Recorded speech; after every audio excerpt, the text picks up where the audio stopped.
says U.S. President Trump warned that he will take action if Iran violates the newly signed interim U.S. Iran agreement. Trump said, "I will do what I have to do if Tehran fails to honor the deal." He also stated that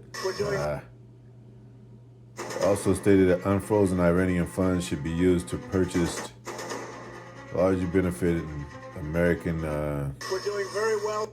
farmers. We're doing very well with Iran. They've been decimated, and we're making a deal with them, and we'll see how that all goes. And right now, as you probably heard yesterday, we had 19 barrels of oil, 19 million barrels of oil come off, and that's the biggest in the history of the Strait, the Hormuz Strait. Our stock market is through the roof, and oil prices are tumbling. We actually hit for a moment today. In fact, I think it's going to break it, $70 a barrel. That's lower than we were when we started. And it's been amazing. And the big thing is, Iran will not have a nuclear weapon.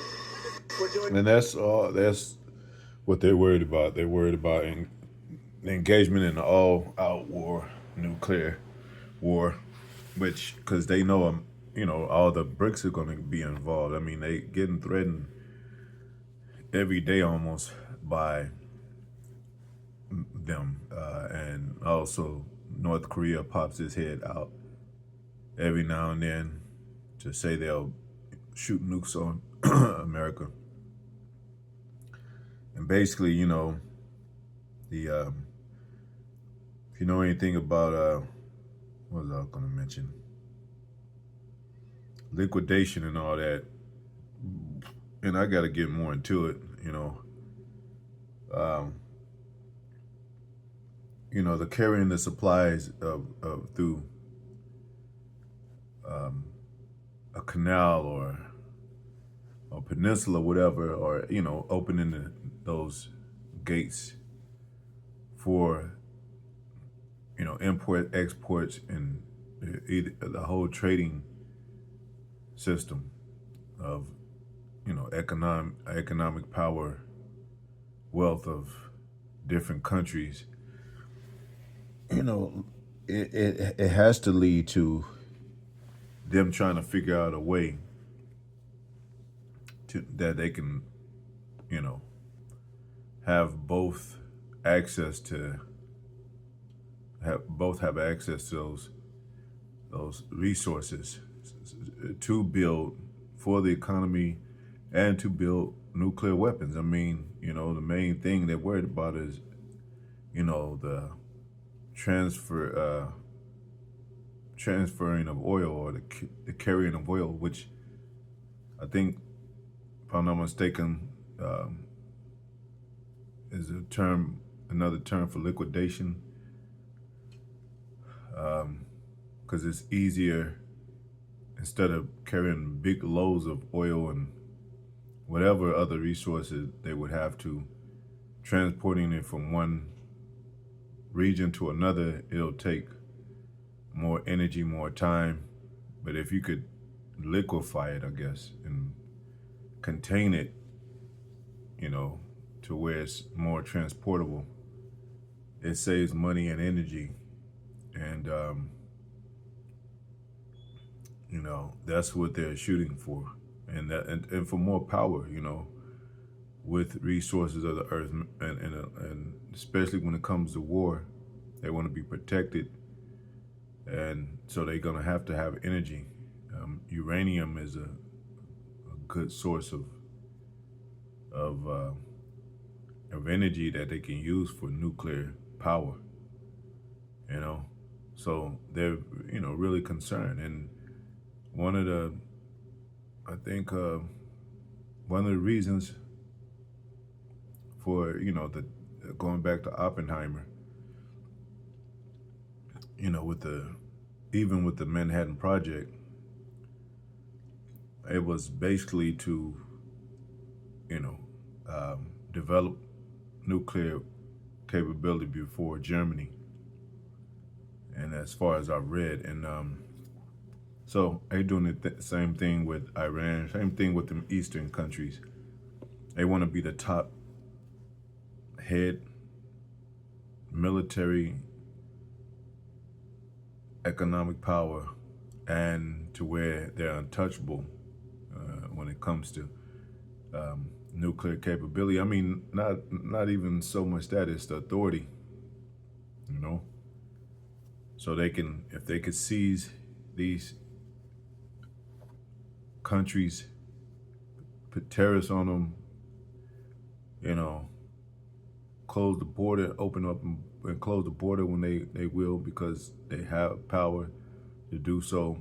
You know, they're going to try to reach all-out power status and controlling the countries, and of course, as well as the citizens within the countries. So, you know, they it's a whole strategy, man, and you know, play on words, play on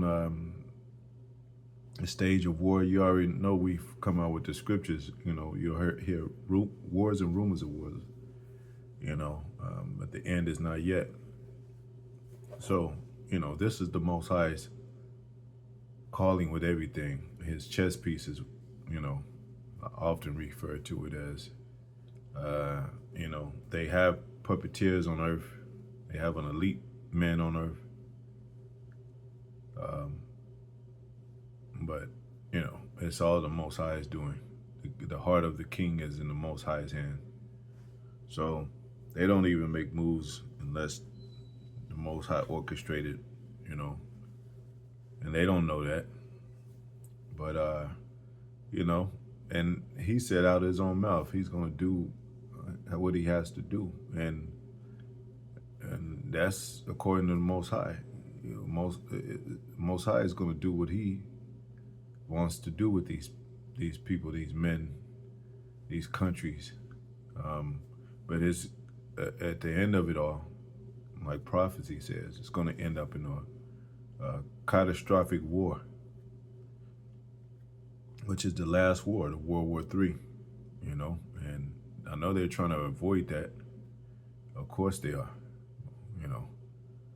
And like it says right here, Iran won't have nuclear weapons, says Trump.